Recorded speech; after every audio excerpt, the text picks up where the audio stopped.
stretch vast, inhospitable grasslands, the Eurasian steppes. Although the steppes are formidable, they are not empty. Nomadic tribes, the Tatars, Mongols, and others, eke out a grim life. These are some of the coldest places on Earth in Mongolia. Temperatures 90 degrees below zero. So for much of the year, they're fighting nature. It's a life with no margin of safety in it. In 1175, the Tatars renew an old feud with the Mongols. These two tribes, so similar in lifestyle and belief, are bitterly divided by ancient rivalries, a never-ending cycle of alliance, treachery, and revenge.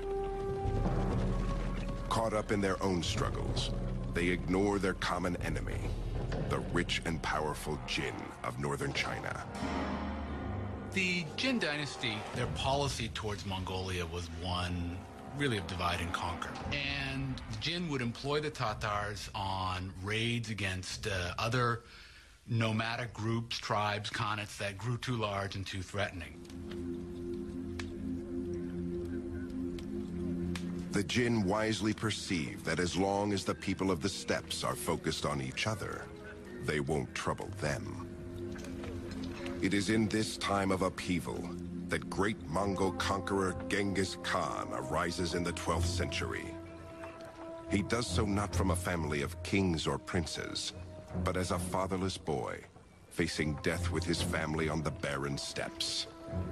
Genghis Khan's given name is Temujin, Mongolian for ironworker. It's fitting. His life will demand an iron will. In 1175, when he is barely 9 years old, his father, leader of the clan, is poisoned by the Tatars. Genghis Khan's father had been an up-and-coming tribal chieftain. Perhaps if he'd lived, he might have become the next Khan of the Mongols. But as soon as he was poisoned, the widows of the previous Khan led the Mongols to desert the widows of Jisige, Genghis's father. And the result was that Genghis Khan was left on the steppe alone with his mother. Abandoned with her children, Temujin's mother gives him a simple charge: seek revenge.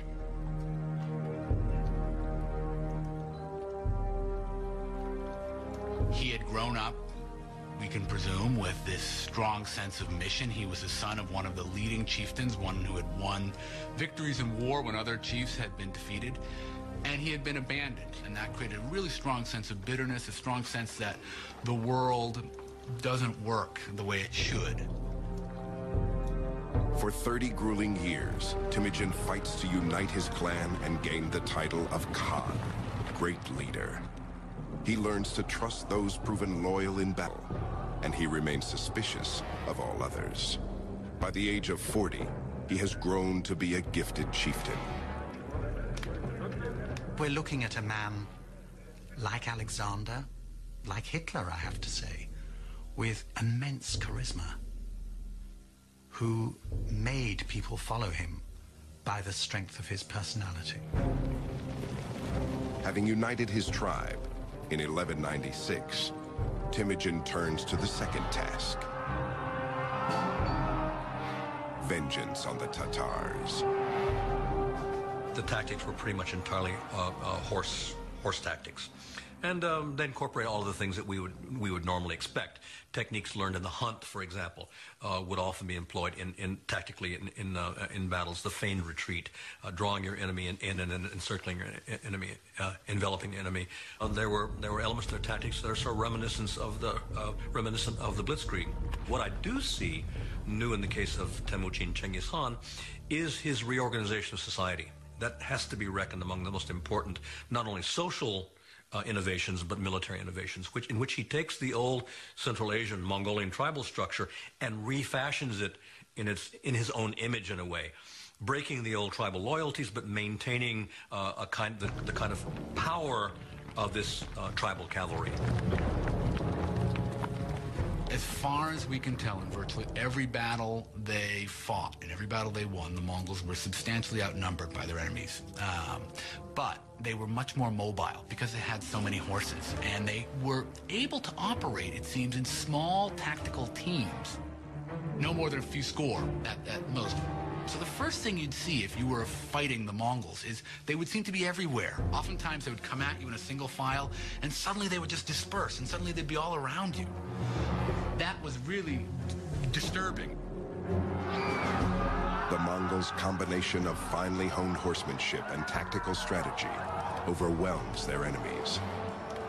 They are virtually wiped from the face of the earth in just 2 years.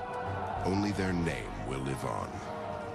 And they are but the first of many, for Temujin is molding his army into the finest light cavalry the world has ever seen. And he does take revenge on the people who had inflicted so much hardship on his family, his larger family, and on his immediate family, namely the Tatars, who, when he finally defeats them, as the story goes, he has everyone taller than the axle of a wagon executed. So he decimates, he destroys this particular tribe. The ambitious chieftain is a religious man. He reveres the natural hierarchy he sees around him. The ground is sacred, the rivers are sacred. But above all is heaven, the protector of the nomads. For Temujin, human affairs should mirror this hierarchy, and one man must stand above all others. Temujin has no doubts that fate has chosen him to lead. So he believed, on the one hand, that he was of a heavenly destined lineage. Why? Because when you won victory in battle, it was something decided by heaven, by God, by this Mocha Tenger, eternal heaven, or eternal God, which Genghis Khan firmly believed was in charge of all victories in battle and all successes and failures in this world. In 1206, a ruler's council of steppe tribes acclaims Temujin as universal leader, or Genghis Khan.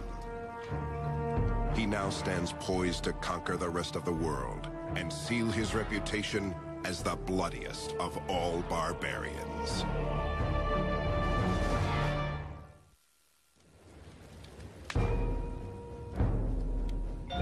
Driven to avenge his father's murder, and empowered by a sense of his own destiny, in 1206, Genghis Khan rises from obscurity to the brink of world domination. He is the ultimate leader, the Khan, of all the restless and nomadic tribes of the steppes.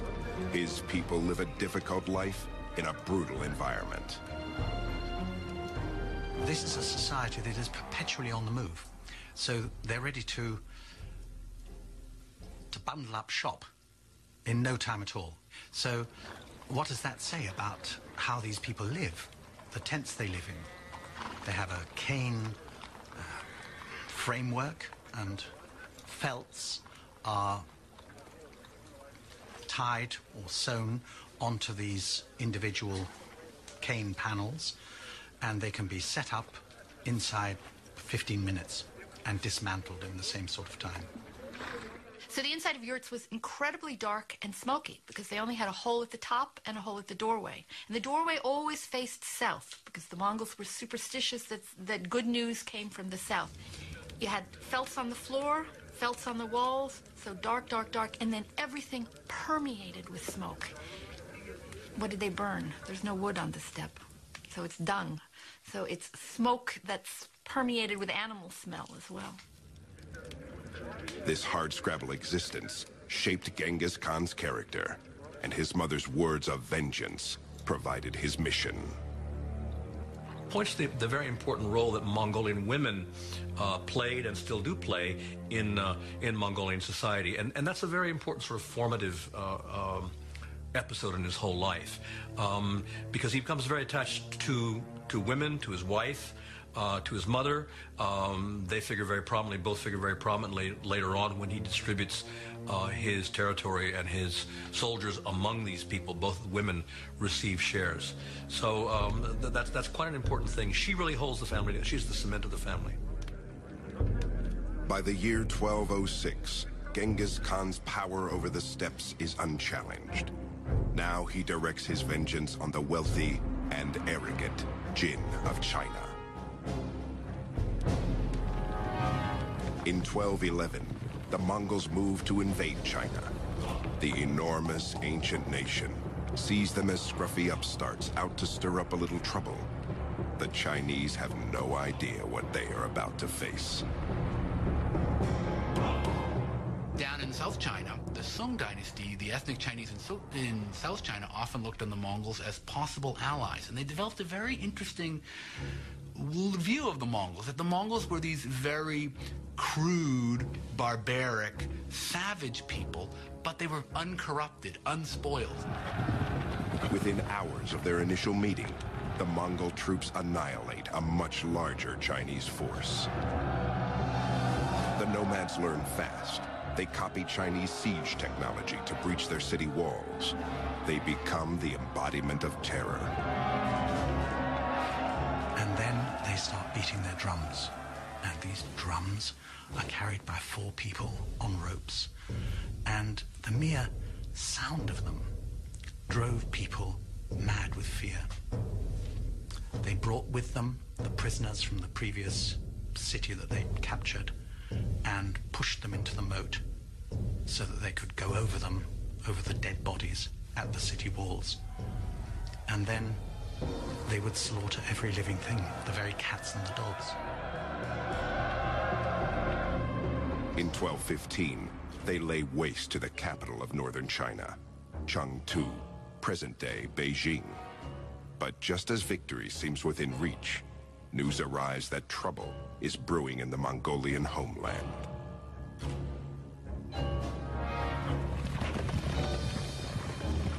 The news reaches Genghis Khan across 1,000 miles of territory, carried by a surprising system of communication that eventually will connect the entire Mongol Empire. They developed very early on a system known as the Yam, which was basically the Pony Express. And 2 messengers would be sent out with special badges that they wore around their waist, showing that they were official emissaries of the government. And horses would be provided at post stations every 25 miles for these 2 to ride off carrying in their hands, literally, rolls with messages on them. In 1218, the Yam riders bring Genghis Khan the news that Kuchlug, the Khan of the Naiman clan, is fomenting a rebellion among other disgruntled tribesmen. Genghis Khan's hard-won order is being threatened by disloyalty from his own people. This cannot be tolerated.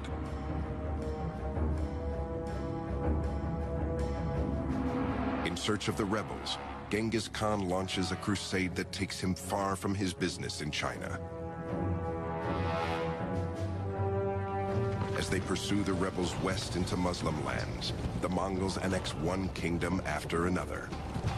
Before crossing into each new territory, Genghis Khan gives the local ruler the option to give up the conspirators and surrender peacefully. But if the ruler resists, Genghis Khan warns he will show no mercy. He writes one chieftain, "The disaster will reach you, too." Genghis Khan's campaign of vengeance has swelled his empire till it touches the borders of the ancient kingdom of Khwarezm in present-day Uzbekistan. Though Khwarezm is an attractive target, Genghis Khan goes no farther. He has learned something new. I think that the key moment in the career of Genghis Khan that lifted him from being a territorial chieftain in Outer Mongolia, and it's not accident that Outer Mongolia means the boonies, it means the back of beyond, that moved him from that to a player on the world stage, was when he began to realize that his territories were on the Silk Road, and that he could change the fortunes of his people by trade. And so he sent a series of embassies to his nearest neighbor, the Sultan Muhammad, who was the ruler of the Eastern Islamic world. And those embassies were finally followed by a caravan of 1,500 camels. And I think that what happened there was that this particular camel caravan was so rich that it tickled the greed of the Muslim governor of the frontier post concerned at Otrar, and he simply seized it. This governor of this town, he saw this Mongol embassy of merchants coming, basically a trade mission come. He saw all the kinds of things that were in there, and he asked the Sultan Muhammad, what should I do with them? He was told, he implied they're spies. These Mongol envoys are spies. What should I do with them? Can I massacre them? And Sultan Muhammad said yes, and they were. Undeterred, Genghis Khan sends a second envoy, only to have him seized. His beard is shaved off in the street as an act of humiliation before he is sent back. The caravan of gifts, of course, is not returned. Genghis Khan's final dispatch to Sultan Muhammad is simple and grim. You have chosen war, he writes. And it was that event, that greed, that breaking of the laws of interchange of ambassadors, of allowing merchants free run across frontiers, that caused the Mongol catastrophe, the catastrophe which, as one Russian chronicle says, left no eye open to weep for the dead. They came, they sapped, they plundered, they burnt, they slaughtered, they departed. Now, this is an utter disaster for the civilized world, and it had that curious small trigger. As his soldiers prepare for war in 1219, Genghis Khan is unconcerned. That will happen, he says, which will happen. And what is to be, we know not. Only God knows. In carrying out God's heavenly plan, the Khan will teach his enemies a terrible lesson and continue a conquest that will destroy all that stands before him, including the wealth and knowledge of an entire civilization.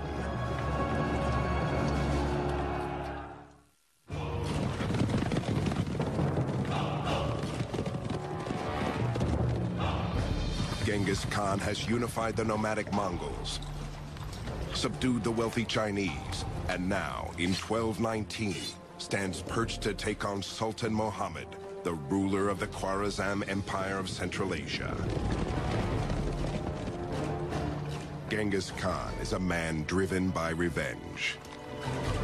Inalchuk, the Sultan's governor, has flagrantly humiliated a Mongolian diplomatic envoy, an abuse that cannot stand. But the Sultan's stronghold, Samarkand, is defended by an army much larger than Genghis Khan's own. To even the odds, the Khan turns to tools that have served him well in the past: mobility and surprise. Much more interesting about this particular campaign is the fact that Genghis Khan divided his army in the face of a superior opponent. This is tactics that we associate again with people like Robert E. Lee or with Blitzkrieg and during World War II. The purpose being, again, to penetrate the enemy's front and to create confusion and diversion and so on in the rear, to be able then to turn back and take these places. So I find that to be a very significant part of what he does. Genghis Khan's first blow comes at the border town of Otrar in 1219. Snipers can handle anything. We put them to the ultimate test. Dads, alone with their babies, at nap time, after a very full feeding. Can the league stay locked through a long, milk-induced slumber? That's it. Grab a dad and see for yourself how, compared to Pampers Baby Dry, Huggies all-new Snug & Dry stops leaks better. The Mongols burst through the defenses and lay waste to everyone and everything in their path. There is no limit to their cruelty. Why were the Mongols so cruel? It's a difficult question, and no one really knows the explanation. But the fact of it, I think, can't be doubted, that these were people who did not wage war in the ordinary way. A special fate is assigned to the greedy governor in Alchuk. He discovers firsthand the meaning of the old Mongolian proverb, return what people give to you. Dragged from his hiding place in the citadel, he is held down while molten silver is poured into his ears and eyes.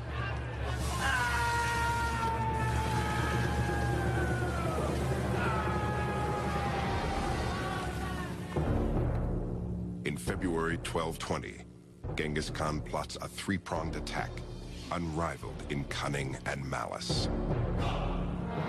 First, 2 columns of Mongols strike Khwarazm from opposing directions, east and west. Their main goal?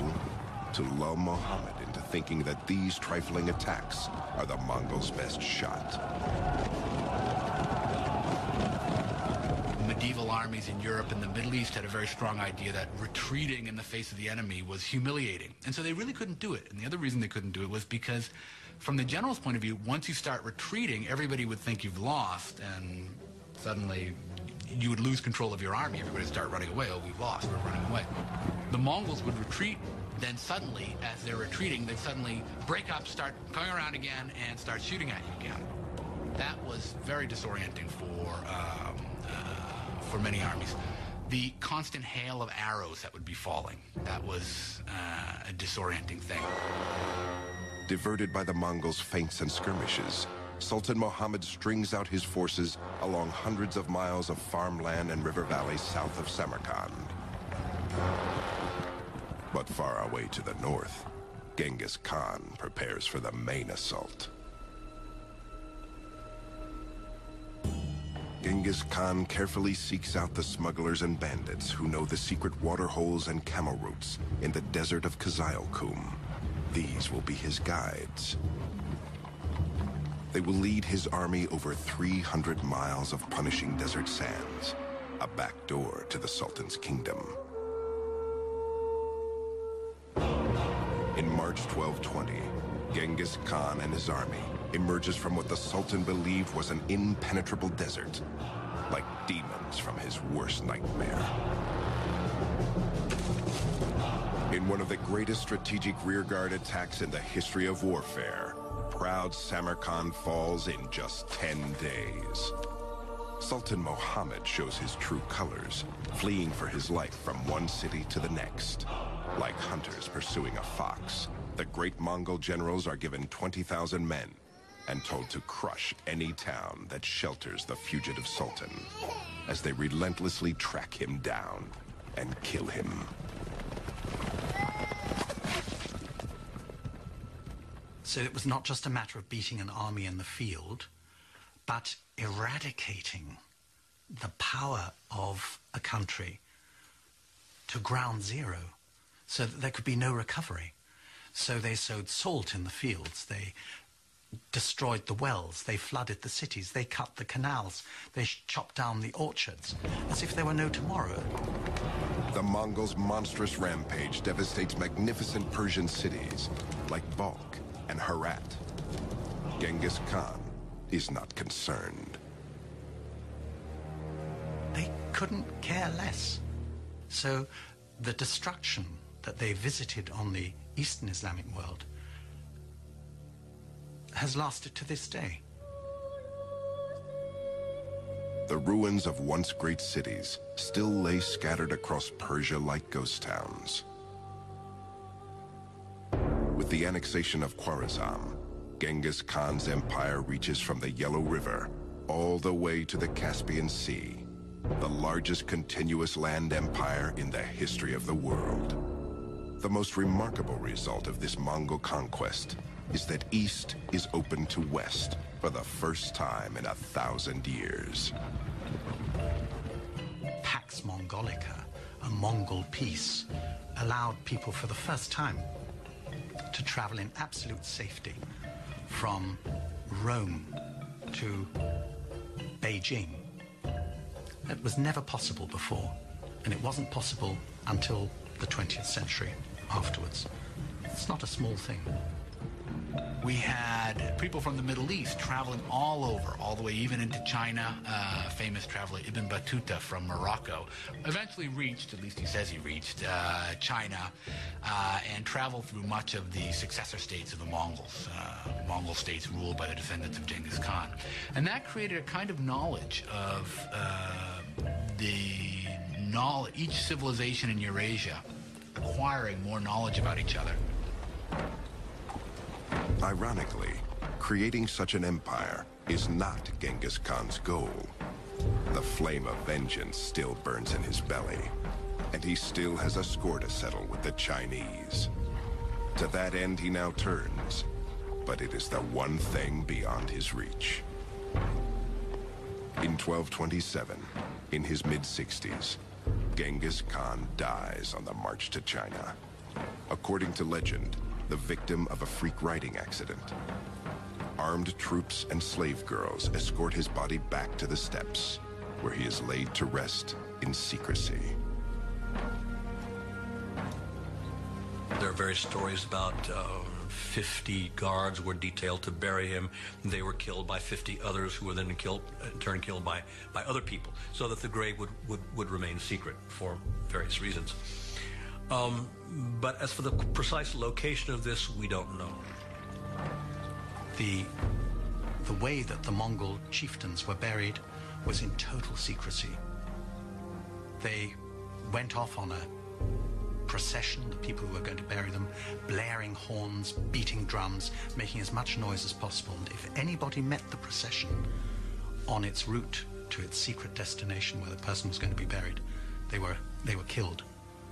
So the whole point was that nobody should know where the great ones of the Mongols were buried. Not a single tomb of a Mongol chieftain has ever been excavated. They've not been found.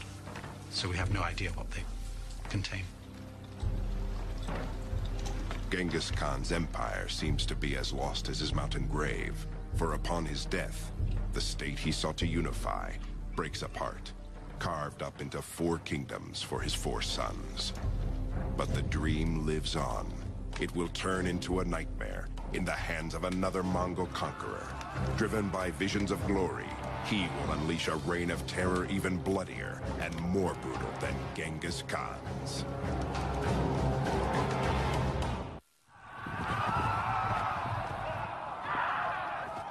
In an eruption of violent conquest, the Mongolian Empire continues to expand after Genghis Khan's death in 1227. In the west, the Golden Horde, descendants of Genghis Khan, rules southern Russia and Khwarezm. In the Far East, the Khan's grandson defeats and unites the 3 kingdoms of China. And in Persia, the Mongols convert to Islam, building fabulous mosques to glorify their new god. Still, as successful as the Mongolian Empire may be, its huge size makes it difficult to maintain. There weren't enough Mongols. This was not a gigantic nation. It wasn't like China, for example. Perhaps there were as many as 100,000 people in the Mongol army, and that was about it.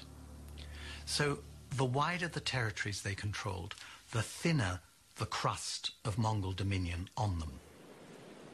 By the mid-14th century, Genghis Khan's empire lies in shambles.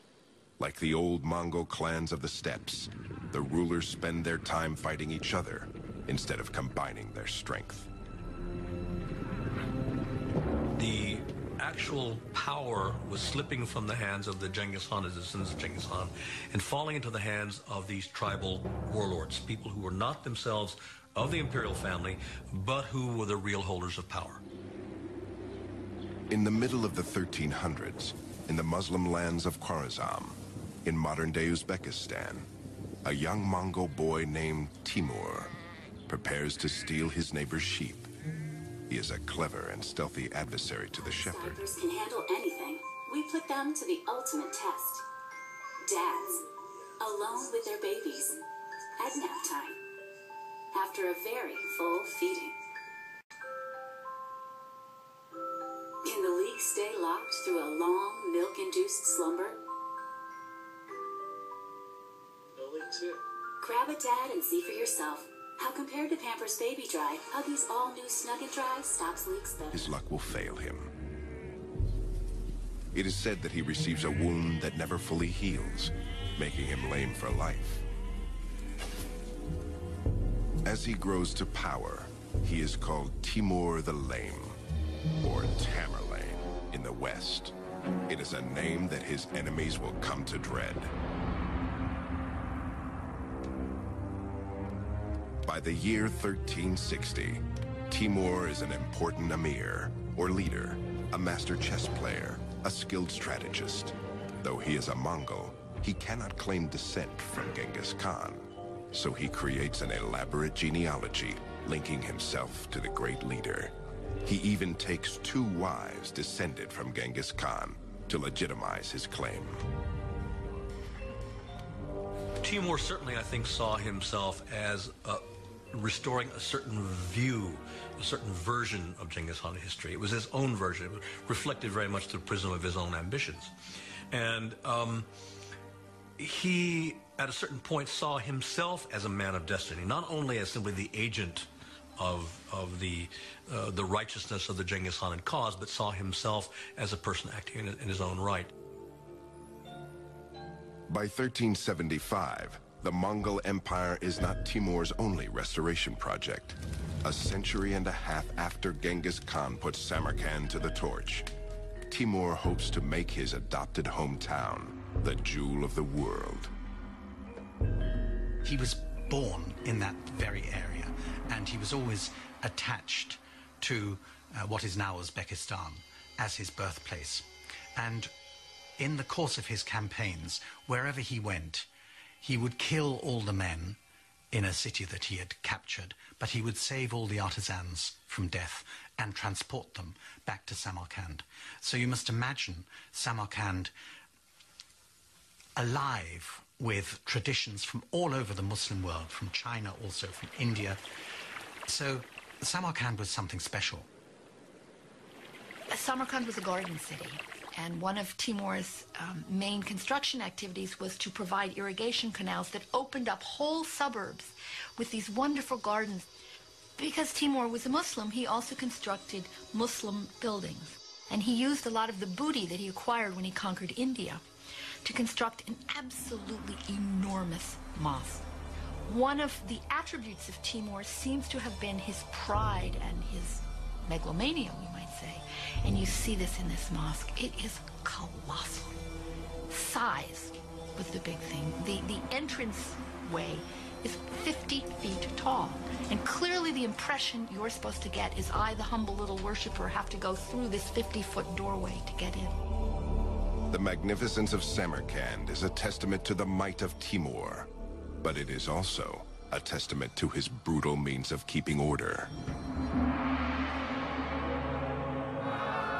Outside the walls of Samarkand, his merciless cruelty becomes legend. From 1385 on, Timur systematically sacks all of Western Persia, as well as cities throughout Azerbaijan, Georgia, Armenia, and the Caucasus. Tens of thousands of people are slain along the way. In 1398, Timur follows in the footsteps of the Greeks, leading an audacious expedition over the world's most notorious mountains, the Hindu Kush. He then lays waste to northern India. But the farther Timur extends his reach, the more difficult it is to control hostile populations. When the inhabitants of Delhi rebel against their new Mongol masters, Timur takes a page out of Genghis Khan's Book of Terror and writes a new and even more horrific chapter. The reports that he cut off the heads of his victims and piled them into huge heaps occur so often that one can't help wondering whether this is not accurate and not just mere rhetoric, but it wouldn't account for the numbers, 70,000, 80,000. I think we're talking about psychological warfare, which is something that the Mongols had introduced. It's one thing to go to war. It's quite another to use terror as a weapon of war. And this is what Timur did. Timur built upon the legacy of Chinggis and used it effectively. He was more terrible in that sense that he slaughtered more brutally, more quickly, but always sparing the artisans. When they say he destroyed the city, that's somewhat of a metaphor, meaning he killed off enough people to make it look bad, and then he brought back from every city he conquers the best workers, the best artisans, the best engineers, the best products.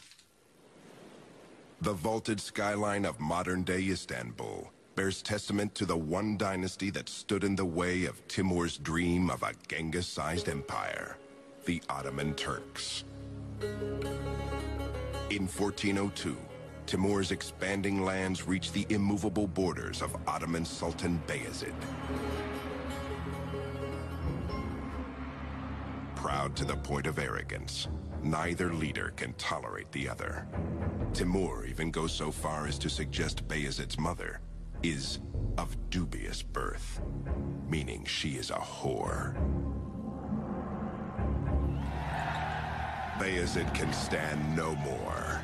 Leading one of the finest armies in the world, the Sultan rides out of his fortress at Ankara to meet Timur's far smaller force. Confident and imposing, he knows little of the cunning genius of the Mongol Timur. In 1402, goaded by slurs on his honor, the Ottoman Sultan Bayezid races to meet Timur's Mongol forces. But Timur, aware of the Sultan's route, does an end sweep around the Turks. Traveling off the beaten track, he catches the Sultan off guard. He lays siege to the Turkish stronghold, Ankara itself. It is a humiliating turn of events for Bayezid. He is forced to beat a hasty retreat to defend his city.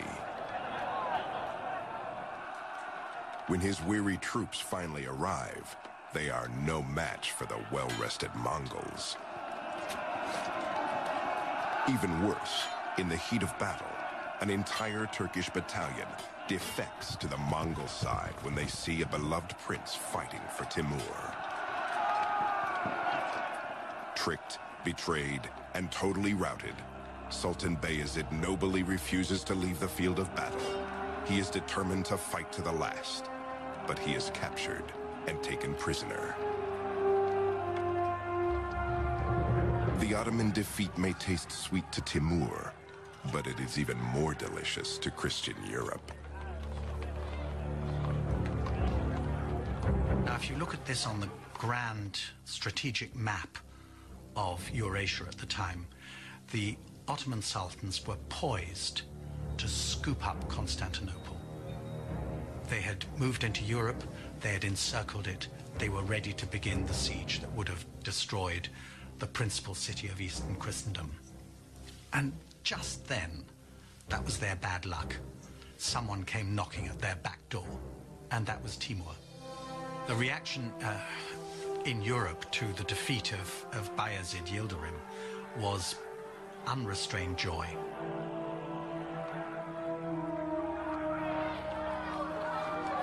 With the defeat of the Ottomans in 1402, Timur's empire nearly matches Genghis Khan's in size and scope.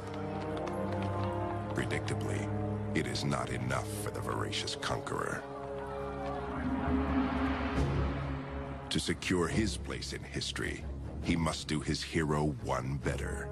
And the only way to accomplish this is to take what Genghis could not: China.